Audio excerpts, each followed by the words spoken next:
नमस्कार दोस्तों, स्वागत है आप सभी का एक और वीडियो में। तो आज इस वीडियो में हम पढ़ेंगे गैल्वेनोमीटर के बारे में कि भाई गैल्वेनोमीटर है क्या और ये क्या यूज़ मतलब कि क्या इसका हम जो है यूज़ करते हैं। गैल्वेनोमीटर एक डिवाइस है जो करंट को सेंस करने के और मेजर करने के काम में आता है। तो इसका इंट्रोडक्शन तो यही हो जाएगा कि इसको हम यूज़ करते हैं करंट को सेंस करने के लिए और मेजर करने के लिए। अब बात करते हैं इसका प्रिंसिपल क्या है। ये जिस प्रिंसिपल पर काम करता है ये वही प्रिंसिपल है जो हम पहले पढ़ चुके हैं। टॉर्क डेवलप होता है जो कॉइल के अंदर, जो कॉइल है, कॉइल को हमने मैग्नेटिक फील्ड के अंदर रखा, उस पर जो टॉर्क डेवलप हुआ उस टॉर्क को हम मेजर कर लेते हैं। जितना टॉर्क लगेगा उसकी वजह से कुछ उसमें डिफ्लेक्शन होगा, उस डिफ्लेक्शन को हम मेजर कर लेते हैं स्प्रिंग की मदद से। जो स्प्रिंग में एक काउंटर टॉर्क डेवलप होता है उसकी वजह से। अब इसमें ना जो मेन चीज़ है वो क्या है, मेन चीज़ है इसमें जो मैग्नेटिक फील्ड लगाते हैं वो रेडियल मैग्नेटिक फील्ड लगाते हैं। अब रेडियल मैग्नेटिक फील्ड लगाने से क्या होता है वो मैं आपको यहाँ पे बताता हूँ। देखो, टॉर्क बराबर है एन क्रॉस पी, ठीक है। टॉर्क बराबर है एन आई ए क्रॉस बी। अगर हम क्रॉस हटाएं तो ये आ जाएगा ए बी साइन थीटा। जो मेन चीज समझने वाली है वो ये है पूरे इसके अंदर। अब देखो एन क्या है, ये कॉइल है, मान लो इस तरह से, ये इस तरह से, इस पे जो है ये वायर बाउंड है, लिपटी हुई है। इसका भी मैं अभी इसको हम किस तरह अरेंज करते हैं गैल्वेनोमीटर के अंदर बताऊंगा। ये कॉइल है, इसमें वायर बाउंड है। तो एन का मतलब तो है 1 टर्न, 2 टर्न, 3 टर्न, 4 टर्न। वो हमारी मर्जी, हम 1 रखें, 2 रखें, 3 रखें, 4 रखें। तो ये क्या है, कांस्टेंट है। आई करंट है जो हम इसमें अप्लाई करेंगे, जितना भी हम अप्लाई करें। एरिया, इसका एरिया कांस्टेंट है। बी, जिस मैग्नेटिक फील्ड के अंदर इसको हम रखेंगे वो भी क्या है, कांस्टेंट है। तो अब यहाँ पर बात करते हैं थीटा की। जब ये मैग्नेटिक फील्ड के अंदर रखा जाएगा तो मैग्नेटिक फील्ड क्या करेगा, इसको रोटेट करेगा। रोटेट करने से, मान लो ये इस तरह से रखा हुआ है, कुछ इस तरह से, और मैग्नेटिक फील्ड इस पर अप्लाई किया तो ये रोटेट होगा। रोटेट होने से जो है इसका जो एरिया वेक्टर है और मैग्नेटिक फील्ड है, इसमें जो एंगल है वो चेंज होगा। हम क्या करते हैं, जो एंगल है, जो मैग्नेटिक फील्ड और एरिया के बीच जो एंगल है उसको हम जो है सेम कर देते हैं। हर पॉइंट पर 90 डिग्री हम कर देते हैं। अब 90 डिग्री करने से क्या होगा, ये चीज़ें तो वही रहेंगी, ठीक है। और साइन 90 की वैल्यू 1, तो हमको क्या है, टॉर्क मिल जाएगा। तो मेन चीज़ क्या हुई, मेन चीज़ हुई हम जो है थीटा को हर रोटेशन, मतलब कि हर रोटेशन पर, हर एंगल पर क्या करेंगे, एंगल जो है 90 डिग्री बनेगा। किस तरह से, अब वो देखो आप यहाँ पर। अब ये वाली जो कॉइल है उसको हम किस तरह से अरेंज करते हैं। तो ये मान लीजिए कॉइल है कुछ इस तरह से, ठीक है। फ्रेम है, ये फ्रेम, ठीक है, ये है फ्रेम। और फ्रेम के ऊपर हमने क्या किया, यहाँ पे जो है ये बाउंड कर दी, वायर बाउंड कर दी, तार इसमें जो है इसके ऊपर जो है लपेटा दे दिया, ठीक है। तो जो है टर्न के लिए हमने एन यहाँ पर कर दिया, 1 टर्न, 2 टर्न, 3 टर्न, 4 टर्न, जो भी है। अब जब इसको हम क्या करेंगे, एक सिलेंडर के ऊपर इस वाले को उठाकर इसके ऊपर प्लेस करेंगे कुछ इस तरह से, तो ये यहाँ पर कुछ इस तरह से आ जाता है, ठीक है। तो जैसे मान लो ये सिलेंडर है, ठीक है, इसके ऊपर हमने यहाँ पे इसको चढ़ा दिया, इस वाले को इसके ऊपर हमने चढ़ा दिया, फ्रेम को इसके ऊपर यहाँ पर। अच्छा, इसको हमने चढ़ा दिया। अब जो मैग्नेटिक फील्ड हम लेंगे वो रेडियली मैग्नेटिक फील्ड होगा। रेडियली मैग्नेटिक फील्ड का अंदर है जो रेडियली मैग्नेटिक फील्ड किस तरह से होगा कि वो होगा कुछ इस तरह से।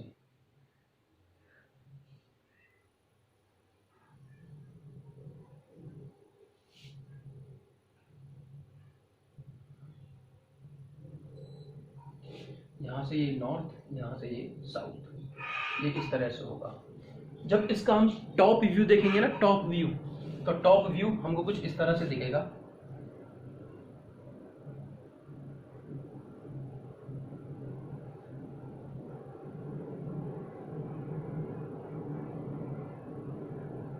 और इसके अंदर जब हम इसको प्लेस करेंगे तो यहाँ पर ये वाली कॉइल कुछ इस तरह से होगी। ऊपर इसका टॉप व्यू हमको इस तरह से दिखाई देगा। अब देखो यहाँ पर जो मेन चीज है वो चीज समझो।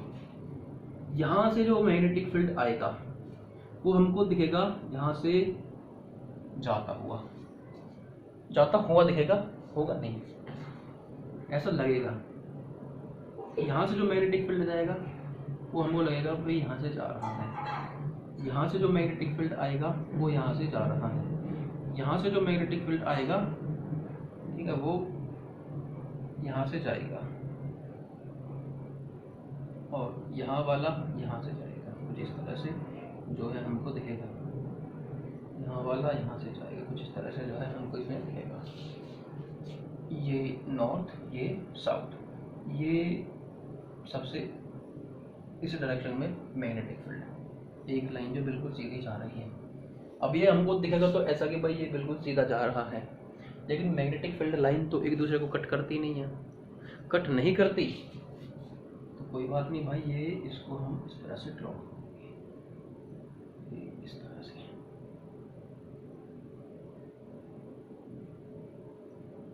ठीक है दोस्तों, ये मैग्नेटिक फील्ड इस तरह से होगा। ये हमारा जो है रेडियल मैग्नेटिक फील्ड है। अच्छा, अब इसको थोड़ा सा यहाँ से हटा देता हूँ।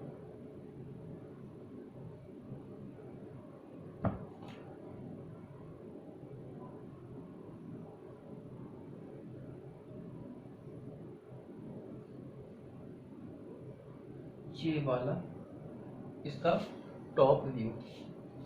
अब देखो, ये नॉर्थ, ये साउथ। हमारे पास क्या है, area B sine theta. Area और मैग्नेटिक फील्ड के बीच में एंगल है। अब एंगल कितना रखना है हमको, 90 डिग्री रखना है। 90 डिग्री रखने का मतलब क्या है, अगर इसका एरिया वेक्टर मैं लूँ, ये वाले का जो कॉइल है ये इस तरह से है ना, इस तरह से कुछ, तो इसका ये व्यू हमको यहाँ पे दिख रहा है। अगर मान लो ये इस तरह से कॉइल है तो ये वाला व्यू हमको दिख रहा है, ऊपर वाला व्यू, ये वाला। तो ये वाला व्यू हमको दिख रहा है तो इसका एरिया वेक्टर इस तरह से होगा, इसके बिल्कुल परपेंडिकुलर। तो एरिया वेक्टर बिल्कुल इसे क्या होगा, परपेंडिकुलर होगा। ठीक है, और जो मैग्नेटिक फील्ड है वो हमको कुछ इस तरह से दिखाई दे रहा है।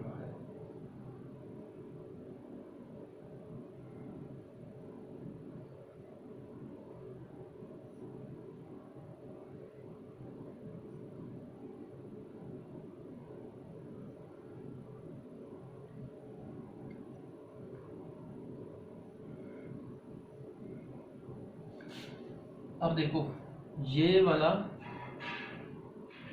एरिया वेक्टर और एरिया वेक्टर के साथ बिल्कुल इसके साथ में तो जा रहा है मैग्नेटिक फील्ड यहाँ पे।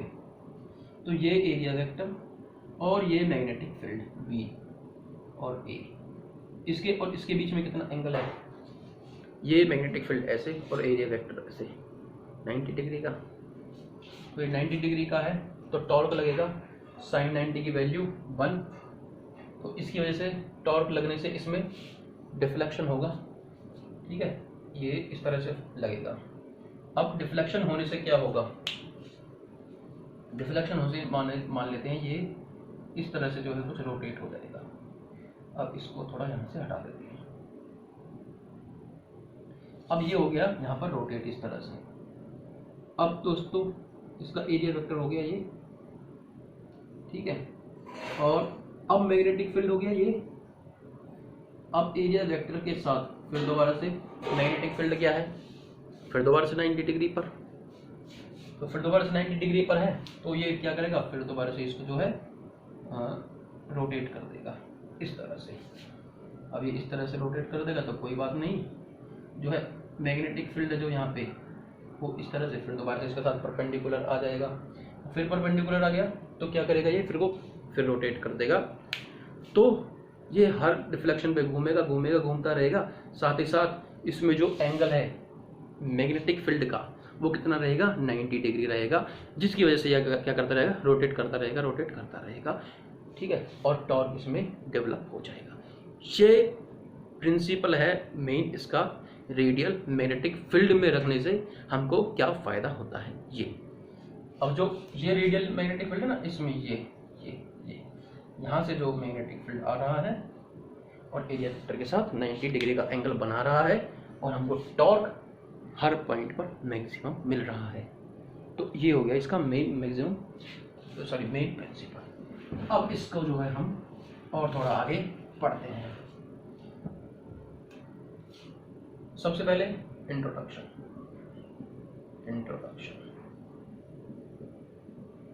में हम लिख देते हैं क्या, it is a device which is used to sense and measure electric current. Device which is, मैं देखो यार कीवर्ड्स लिख रहा हूँ, आप जो है पूरा बना के लिख देना। जैसे कि it is a device which is used to measure sense and measure electric current, used to sense and measure electric current. ये तो हो गया इसका इंट्रोडक्शन। अब प्रिंसिपल की बात कर लेते हैं। Principal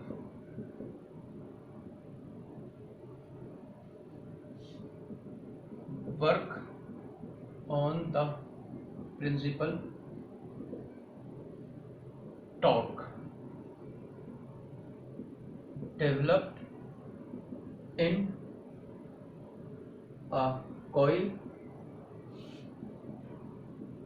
kept in radial magnetic field।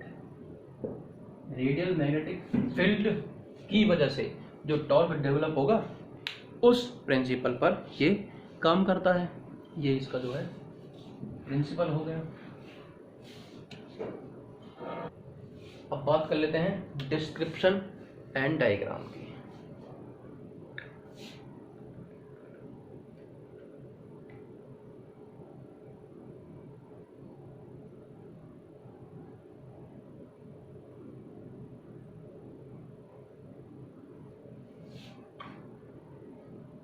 पहले तो इसका जो है डायग्राम ही बना देते हैं।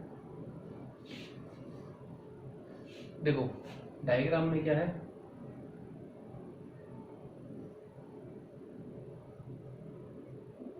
इस तरह से मैं थोड़ा रफ डायग्राम बना रहा हूँ इसका, आप जो है बुक में देख लेना, बढ़िया डायग्राम आपको जो है मिल जाएगा।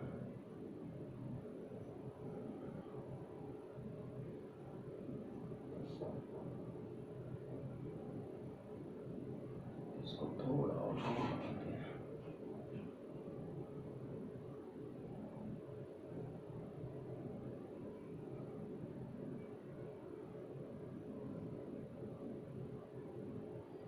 नॉर्थ ये साउथ,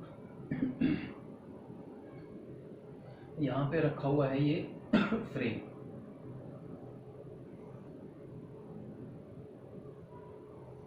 ठीक है, यहाँ पे एक पिवट 1 है, ये टर्मिनल 1, ये टर्मिनल 2, और यहाँ पर एक, ये थोड़ा मैं रफ डायग्राम बना रहा हूँ दोस्तों। ठीक है, यहाँ पर एक स्प्रिंग लगी हुई है कुछ इस तरह से, ये एक पिवट के साथ यहाँ से जुड़ा हुआ है ऊपर।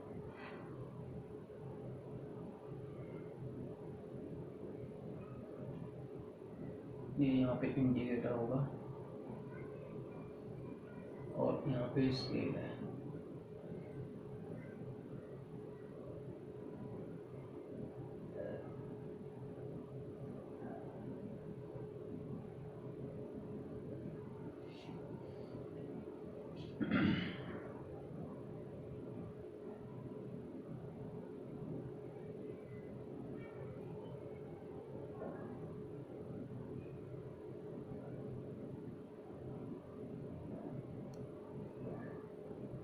1, यहाँ पर टर्मिनल 2 लगा दो। यहाँ पे स्प्रिंग है और क्या है, ये जो है एक सिलेंडर के ऊपर जो है लिपटा हुआ है, ये हो गया इसका सिलेंडर जिसके ऊपर ये लिपटा हुआ है। ये वायर फ्रेम के ऊपर बाउंड है और फ्रेम जो है एक सिलेंडर के ऊपर रखा हुआ है। यहाँ से नॉर्थ, ये साउथ, यहाँ पर ये magnetic field.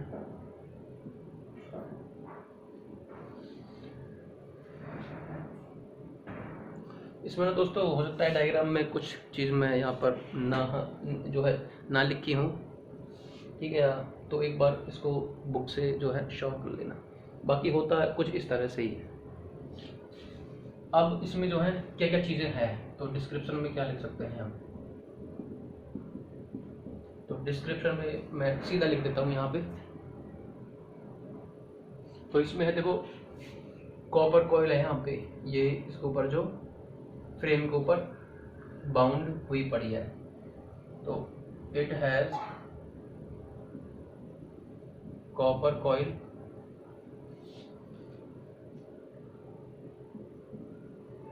Bound on metal, metal के ऊपर जो है कॉपर लिपटी हुई है, resting on soft iron core. यहाँ पर ये जो सॉफ्ट आयरन, ये जो सिलेंडर है ना, ये सिलेंडर, ये वाला सॉफ्ट आयरन कोर का बना हुआ है। पहला तो हो गया ये। उसके बाद इसके पास 2 पिवट हैं। It contain 2 pivots on both side और अपोजिट साइड। ये दोनों अपोजिट साइड में ये इस पे जो है पिवट लगे हुए हैं। तीसरी चीज है, इसमें स्प्रिंग लगी हुई है। It contains a fixed spring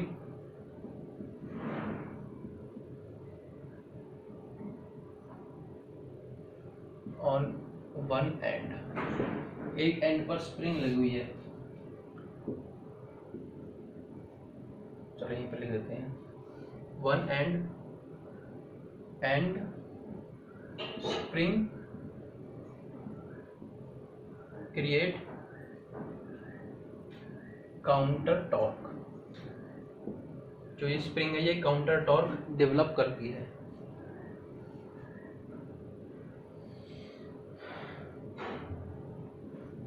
to measure torque, torque को मेजर करने के लिए यहाँ पर इंडिकेटर लगा हुआ है। To measure torque it has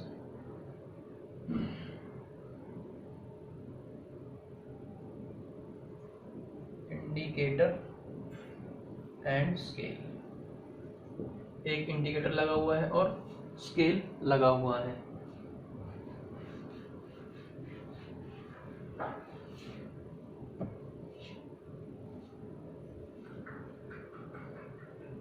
और इसके जो 2 एंड है ना, एक ये और एक ये, वो टर्मिनल से जुड़े हुए हैं। 2 एंड्स कनेक्टेड विथ 2 टर्मिनल्स, दोनों एंड टर्मिनल से जो है जुड़े हुए। तो ये इसका जो है डायग्राम हो गया और ये इसका डिस्क्रिप्शन के इसमें जो है क्या क्या चीज़ें लगी हुई हैं, ये चीज़ें आपको जो है इसमें लिख देनी है। और थोड़ा दोस्तों इसकी वर्किंग समझ लेते हैं। वर्किंग वही है जो मैंने अभी प्रिंसिपल में बताई थी, लेकिन हम जो है फिर भी एक बार मैं बता देता हूँ।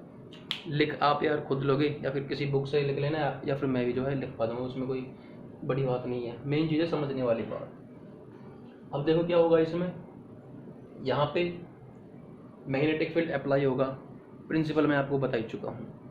टॉर्क इसमें डेवलप होगा जैसे ही ये घूमेगा, घूमने से क्या होगा, नीचे वाली जो स्प्रिंग है, ये वाली स्प्रिंग क्या करेगी, काउंटर टॉर्क इसमें डेवलप करेगी। मान लेते हैं हमने कुछ करंट अप्लाई किया, कुछ करंट अप्लाई करने से ये थोड़ा सा घूमा, ठीक है। घूमने से क्या होगा, कुछ देर घूमने के बाद देखा कि जो है स्प्रिंग नीचे इसमें टाइट हो गई और स्प्रिंग ने जो है इसको थोड़ा सा रोटेट करने के बाद एक जगह पर रोक दिया, तो स्प्रिंग ने जो है काउंटर टॉर्क प्रोड्यूस किया। इतने में जितना डिफ्लेक्शन हुआ, उस डिफ्लेक्शन को हमने जो है मेजर कर लिया। वो चीजें भी मैं बताऊंगा किस तरह से हम जो है मेजर करेंगे। तो ये हो गया इसकी वर्किंग। काउंटर टॉर्क कौन प्रोड्यूस करेगा, स्प्रिंग। हमने एक करंट अप्लाई किया कोई भी, उस करंट पर कुछ ये घूमा, हमने मान लो 5 एम्पियर करंट अप्लाई किया, 5 एम्पियर करंट अप्लाई करने से ये कुछ डिफ्लेक्शन आई और स्प्रिंग ने जो है इसको एक काउंटर टॉर्क दिया और कुछ जो है 2 सेकंड बाद ये रुक गया। हमने 10 एम्पियर अप्लाई किया, 10 एम्पियर अप्लाई करने के बाद क्या हुआ, और ज़्यादा टॉर्क प्रोड्यूस हुआ, और टॉर्क प्रोड्यूस हुआ तो ये और ज़्यादा काउंटर टॉर्क जो है इस पर अप्लाई करेगी। तो ये जो है इसकी वर्किंग होती है। हम करंट अप्लाई करेंगे, मैग्नेटिक फील्ड लगा हुआ है, इंडिकेट या ये क्या करेगा, जो है डिफ्लेक्ट करेगा, रोटेट करेगा। रोटेट करने से क्या होगा, ये स्प्रिंग काउंटर टॉर्क प्रोड्यूस करेगी। कुछ टाइम बाद काउंटर टॉर्क जो है इसके टॉर्क के बराबर हो जाएगा, तब कुछ इसमें हमको डिफ्लेक्शन दिखेगा, उस डिफ्लेक्शन को हम मेजर कर लेंगे, ठीक है। और करंट हमको मिल जाएगा कि भाई हमने जो है कितना करंट इसमें जो है अप्लाई किया है। तो यहाँ पे मैं वर्किंग लिख देता हूँ, एक बार इसको पॉज करके वर्किंग लिख देता हूँ मैं। तो वही चीज़ मैंने यहाँ पर लिख दी है जो अभी मैंने आपको वर्किंग बताई थी। तो ये इसकी जो है वर्किंग होगी। Current is allowed to flow in the coil which kept in magnetic field. जो कॉइल है उसमें करंट हमने फ्लो किया, अप्लाई किया। Due to this current torque developed in coil, ठीक है। जो करंट हमने अप्लाई किया उस करंट के कारण टॉर्क डेवलप होगा, कॉइल रोटेट करेगी। This torque is counter with spring torque. अब ये रोटेट करेगा तो नीचे स्प्रिंग लगा हुआ है, वो अपना काउंटर टॉर्क लगाएगा और इसको रोकेगा। When both torque become equal, at that point rotation is observed by indicator and by calibration it gives measurement of torque. अब जैसे ही नीचे वाला टॉर्क और ऊपर वाला टॉर्क बराबर हो जाएगा, दोनों टॉर्क बराबर हो जाएंगे, ये घूमना बंद कर देगा। उस पॉइंट पर हम रोटेशन को ऑब्जर्व कर लेंगे और जो है टॉर्क को मेजर कर लेंगे। अब यहाँ पर बात आती है इसकी जो है कैलकुलेशन की। ये इम्पोर्टेंट जो है थोड़ा पार्ट है, जैसे प्रिंसिपल था। ये चीज़ें डिस्क्रिप्शन तो आप डायग्राम बनाओगे उसमें से देखकर लिख दोगे, वर्किंग आपको पता ही चल चुकी है कि वर्किंग क्या है। अब कैलकुलेशन इसकी करते हैं हम।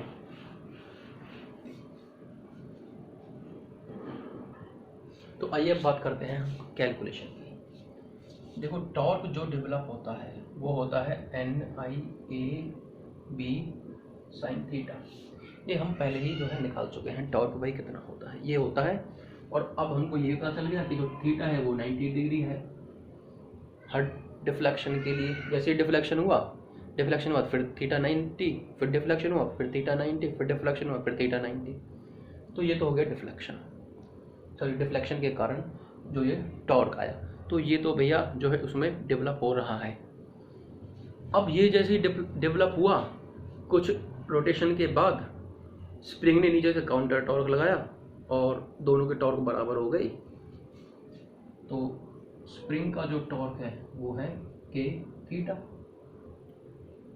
अब ये किस तरह से है दोस्तों, जैसे स्प्रिंग पर जब हम फोर्स लगाते हैं, spring force is equal to KX।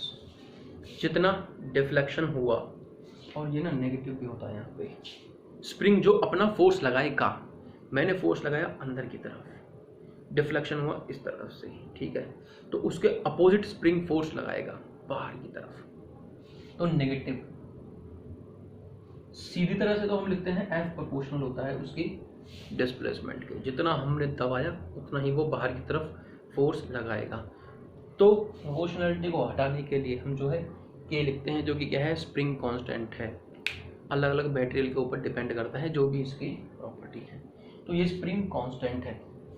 लेकिन यहाँ पर क्या है, यहाँ पर ना हम स्प्रिंग को ऐसे जो है कंप्रेस नहीं कर रहे, स्प्रिंग के ऊपर टॉर्क लगा रहे हैं। टॉर्क लगा रहे हैं मतलब कि उसमें डिफ्लेक्शन दे रहे हैं। डिफ्लेक्शन दे रहे हैं तो इसलिए यहाँ पर मैंने जो है इसको थीटा लिख दिया है। तो ये क्या है, ये टॉर्क जो स्प्रिंग प्रोड्यूस कर रही है। अब ये टॉर्क और ये टॉर्क जब बराबर हो जाते हैं तो कॉइल घूमना बंद कर देती है। कॉइल घूमना अगर बंद कर देती है तो हम लिख देते हैं NIAB। तो यहाँ से हम जो है करंट की वैल्यू निकाल लेते हैं। करंट हो जाएगा K थीटा ओवर NAB। तो current is equal to K theta over NAB। देखो दोस्तों, इस तरह से ये करंट हमारे पास आ गया। अब अगर यहाँ पर देखो हम देखें K जो कि क्या है, कांस्टेंट है, N जो उस पर कॉइल लिपटी हुई है उनकी टर्निंग, एरिया कॉइल का एरिया, B मैग्नेटिक फील्ड, इन चीज़ों को अगर हम कांस्टेंट लेकर चले, ये वाली चीज़ है जो ये क्या है G, जैसे हम C लिख देते हैं ना कांस्टेंट के लिए C, तो ये गैल्वेनोमीटर का कांस्टेंट है और थीटा। तो I प्रोपोर्शनल हो गया इसके थीटा के। अब I प्रोपोर्शनल हो गया थीटा के, इसका मतलब क्या है, हमने 5 एम्पेयर अप्लाई किया, 5 एम्पेयर अप्लाई करने के बाद मान लो ये 5 डिग्री रोटेट किया और रुक गया। हमने 10 एम्पेयर अप्लाई किया, फिर क्या हुआ, उसके बाद ये जो है 5 डिग्री न रुक कर 10 डिग्री पर आकर रुक गया, और उसको हम ऊपर स्केल से मेजर कर ही लेते हैं। तो ये हो गया I प्रोपोर्शनल थीटा। इस तरह से हम जो है करंट को मेजर कर लेंगे इन टर्म्स ऑफ डिफ्लेक्शन, कि वो कितना डिफ्लेक्शन हो रहा, कितना डिफ्लेक्ट हो रहा है, किसकी मदद से, जो नीचे स्प्रिंग लगी हुई है उसकी मदद से। ठीक है दोस्तों, तो ये हो गया ये चीज़। अब इसमें ना 2 चीज़ें और आती हैं, सेंसिटिविटी और वो, एक तो करंट सेंसिटिविटी है, एक है वोल्टेज सेंसिटिविटी। तो पहले हम बात कर लेते हैं करंट सेंसिटिविटी। करंट सेंसिटिविटी का मतलब क्या है, IS, उसको हम लिख देते हैं डिफ्लेक्शन पर यूनिट करंट।